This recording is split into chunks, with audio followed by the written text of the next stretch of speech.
21শে জানুয়ারি ISF দলের জন্ম হয়েছিল। স্বল্প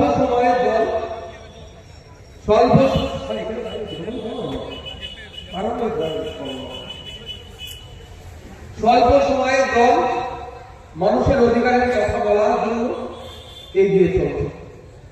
সমস্যাটা হচ্ছে কোথায় জানেন? আজকে ব্যানারে একটা কথা লেখা আছে, হয়তো আপনারা অনেকে লক্ষ্য করেছেন, যে দেবত্ব সম্পত্তি এবং ওয়াকফ সম্পত্তি উদ্ধার করতে হবে। মমতা ব্যানার্জি মহাশয়া সুকৌশলে আমাদেরকে অনেক কথা বলছেন, শুধুমাত্র ভোট নেওয়ার জন্য ডবল ডবল চাকরি নেওয়া বলে বলছেন, ভোট পর্ব মিটে যাওয়ার পরে চক বিক্রির বিধান দিচ্ছেন। একদিকে যেমন দুর্নীতি হচ্ছে,